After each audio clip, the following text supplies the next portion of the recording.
Dianggap parasit keluarga. Bab 61. Padahal awal mengenal, sekadar mendengar suara Jihan saja, David harus sangat berkonsentrasi. Karena dulu, Jihan selalu bertutur lembut, benar-benar lirih. Tak lupa, Jihan yang dulu juga sangat lemah lembut, manja, benar-benar menggemaskan. Berbanding terbalik dengan Jihan yang sekarang dan selalu saja marah-marah mirip anggun. Salaman, dibiasakan apalagi aku baru pulang, lirih David mencoba memberi arahan. Jihan mendeci dan malah menepis tangan kanan David dari hadapannya. Apaan, salaman-salaman? Kayak kalau abis salaman langsung keluar uang dari tangannya, baru aku mau. Aku elus-elus terus malahan. Han. Ucap David masih sabar, walau jujur saja, ia sudah sangat ingin menampar mulut Jihan yang begitu tidak kenal aturan. Sudah, Mas enggak usah banyak aturan. Mending sekarang Mas langsung cari kerja saja soalnya keuangan keluarga ini beneran sakratul maut. Sergah Jihan.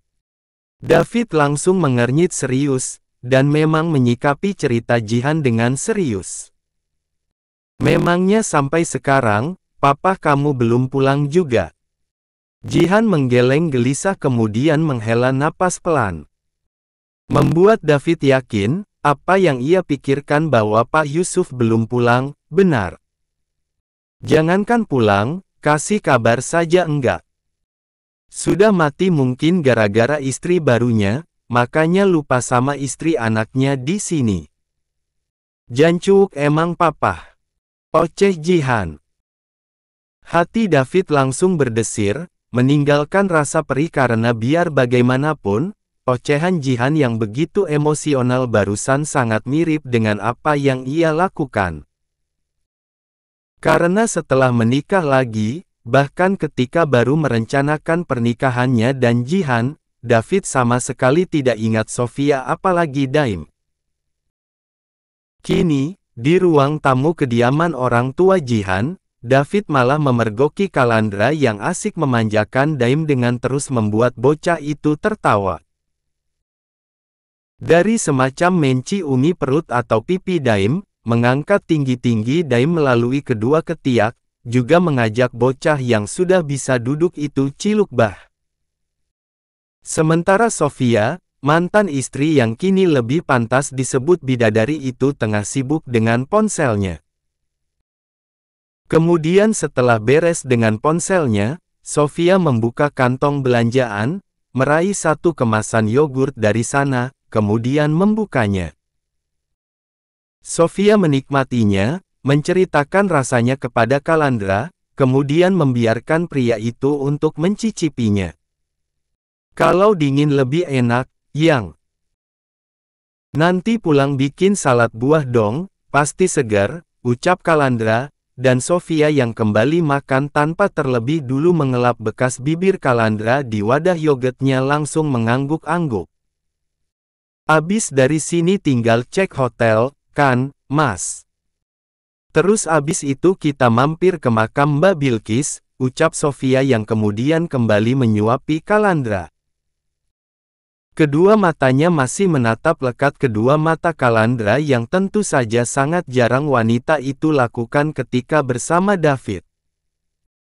Karena dulu, baik Sofia maupun David, sama-sama sibuk bekerja demi menghidupi keluarga David. Semacam quality time layaknya sekarang yang ia lakukan bersama Kalandra, sangatlah jarang walau sebagai wanita sekaligus seorang istri, ia sangat menginginkannya. Apalagi semacam pujian, nyaris tak pernah Sofia mendapatkannya dari David. Yang, kok malah kamu yang pilek? Ucap Kalandra yang kemudian meraih tisu kotak di ransel Daim. Ia mengambil beberapa helai dari sana, menggunakannya untuk mengelap ingus Sofia yang masih bening sekaligus cair. Gimana aku enggak pilek, wong kemarin Mas nyosor terus. Sindir Sofia. Kalandra yang baru beres mengelap ingus Sofia refleks tertawa. Namun ia juga buru-buru membuang tisu bekasnya lantaran nyaris direbut oleh Daim. Nanti minum obatku yang kemarin. Beres makan kamu pakai masker, takutnya nular ke Daim, ucap Kalandra sambil mengelus-elus punggung hidung Sofia di tengah kesibukannya menatap lekat kedua mata wanitanya itu. Rasanya sesesak ini. Aku beneran sudah membuang berlian sekelas Sofia karena kebodohanku. Padahal sekarang saja, keluargaku yang selalu aku perjuangkan, beneran enggak ada yang peduli. Apalagi Mbak Anggun. Bahkan Jihan. Kok rasanya sesakit ini? Batin David yang tak hanya merasa sangat sesak. Karena hatinya juga terasa sangat nyeri. Malahan, ia sampai menitikkan air mata hingga ia memilih pergi dari sana, mengakhiri kesibukannya mengintip kebersamaan Sofia dan Kalandra yang manisnya benar-benar bikin iri. Selain mau jenguk bayi, kami juga mau antar undangan pernikahan kami ke kalian, ucap Sofia yang kemudian mengeluarkan satu undangan berwarna biru dongker dari dalam tas bahu kuning selaras dengan warna dress panjang yang kali ini mempercantik penampilannya. Sekarang si Jandes kalau kemana-mana enggak hanya bawa ransel besar atau kantong kresek doreng-doreng. Sekarang dia selalu bawa tas mahal kayak holang kaya. Batin Jihan masih dengki. Gayamu, Sof. Batinnya lagi. Ia yang duduk di sebelah David, merebut paksa uluran undangan terbilang mewah pemberian Sofia. Gaya banget sih pakai ada acara undangan segala, enggak woro-woro lewat masjid saja. Sewot Jihan sambil membuka undangannya. Yang woro-woro lewat masjid itu biasanya Lion, Han. Kematian. Tepis Kalandra berusaha memberikan pengertian. Enggak juga loh, Mas, ujar Sofia sengaja membuat Kalandra yang memangku Daim, untuk balas menatapnya. Maksudnya gimana, Yang? Tanya Kalandra cukup serius. Ya enggak gimana-gimana. Jihan bilang kayak tadi kan mungkin efek pengalaman pribadi pas pernikahannya. Kan memang enggak ada pilihan lain selain woro-woro lewat toak masjid, berasa woro-woro kematian, walau tujuannya memang pernikahan. Namun kalau nikahannya itu dadakan kayak tahu bulat, dan itu pun hanya ijab kabul di hotel Prodeo, ya memang mending gitu, Mas. Irit budget, kan? Ucap Sofia sengaja menyindir Jihan. Ngenyis banget kowe dadi wong, Mbak. Kesal Jihan tak terima dikatai seperti tadi oleh Sofia. Kemudian ia membaca undangannya secara saksama. Kamu ngejek begitu, seolah-olah mau nikah di hotel mahal. Palingan kamu nikahannya modal teratak apa bangun tenda biru. Terus hiburannya paling juga dangdutan dari TV yang disalurin ke YouTube. Kalandra dan Sofia kompak menahan tawa mereka karena setelah ngoceh sinis, Jihan langsung bungkam dan mungkin efek wanita itu yang baru mengetahui acara di pernikahan mereka. Ih, beneran di hotel dan hiburannya pun sampai ngadain wayang sama. Serius, ini. Dia ngundang Mas Denny Cak. Ngenyis banget sumpah si Mbak Sofia. Batin Jihan yang tak mau julid lagi. Namun jujur, ia sangat iri karena jika hiburannya saja sampai begitu dan acaranya pun sampai di hotel mahal di kabupaten mereka. Jancuuk. Ban Jihan lagi. Tubuhnya mendadak meriang saking irinya. Acaranya enggak sampai 1 hari. Jadi nanti hanya dari pukul 8 pagi sampai pukul 4 sore. Mohon doa restunya, ya. Terus kalau mau datang, tolong disesuaikan jadwal agar kita bisa sama-sama menyaksikan hari bahagia kami, ucap Kalandra santai sekaligus sopan. Tak ada lagi adegan saling ejek. Jihan mendengkus sinis kemudian meletakkan undangannya di meja dengan agak membantingnya. Enggak sampai sehari.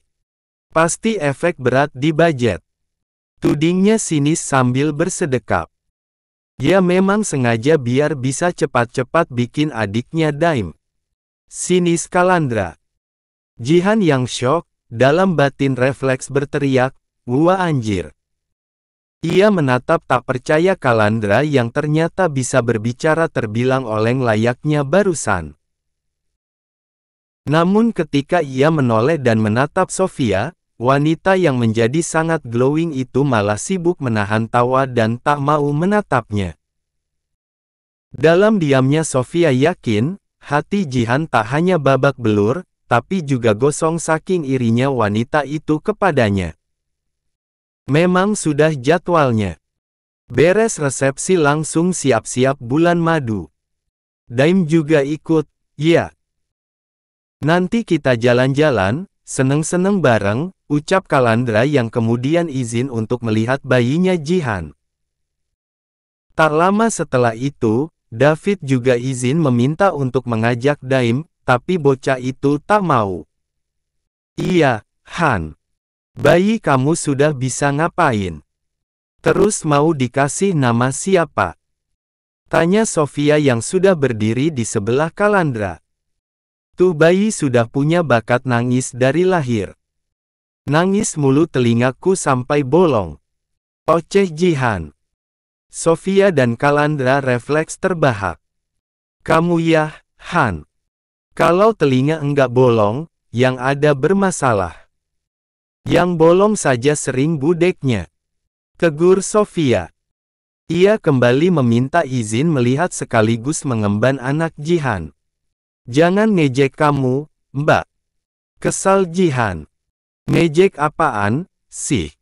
Serius juga. Alasan kami kesini selain antar undangan juga mau jenguk bayi kamu, yakin Sofia. Ingat, tuh bayi enggak salah. Jadi jangan buat bahan pelampiasan. Boleh marah, tapi yang wajar. Kalau ngomong ke dia pun wajib dikontrol karena kamu ibunya. Ucapan kan ibarat doa, sedangkan doa seorang ibu buat anak-anaknya super mujarab. Jangan sampai kamu misu-misu kayak kereta ada malaikat yang catat dan ngabulin. Ucap Sofia. Ya sudah. Sana. Ambil saja buat kamu. Kesel aku tiap hari urus enggak jelas banget. Keluh Jihan. Kamu ya, bikinnya mau bahkan rutin. Giliran jadi enggak mau urus. Kesal Kalandra. Ia mengikuti Sofia yang sudah langsung mencari keberadaan anak Jihan melalui suara tangis bayi yang baru saja terdengar. Seperti yang Sofia duga, bayi Jihan menjadi korban terparah dari ketidakmampuan Jihan mengurus. Ngompol, banjir dari kepala sampai kaki kena semua. Ini pasti dari tadi ini, ya Allah Han. Omel Sofia. Capek aku Mbak. Dari lahir aku yang urusin. Balas Jihan sambil mondar-mandir gelisah. Nah kalau bukan kamu yang urus, siapa? Kamu yang ibunya saja enggak mau, apalagi orang lain. Kesal Sofia sembari memindahkan bayi Jihan ke sebelah yang tidak basah. Sudah tidak sampai ditaruh semacam karpet bayi, atau setidaknya meletakkan bayi di ranjang khusus, pipis dan dibiarkan, jorok banget pantas banyak lalat hijau yang berkeliaran. Enggak sehat ini, Han. Ya makanya Mbak. Sono buat kamu saja. Aku sih malas. Ucap Jihan yang kemudian terdiam lantaran popok yang Sofia lepas dan itu basah oleh kencing sekaligus bayinya, malah dilempar dan langsung nempel di wajahnya. Kalau kamu terus begini, aku laporin kamu ke polisi karena ini sama saja penelantaran anak. Kesal Sofia sambil terus berusaha mengurus bayi Jihan. Di belakang Sofia, Jihan mengibaskan popok di wajahnya, tapi itu membuatnya kesulitan dan ia wajib mengambilnya menggunakan tangan kanan. Jijik banget sumpah. Ia membuang popok itu ke baskom penampung pakaian bayi kotor di sebelahnya. Susah payah ia menahan mual yang hadir dan membuatnya nyaris muntah. Kalau memang enggak bisa urus, kamu bayar orang saja buat bantu kamu, lanjut Sofia.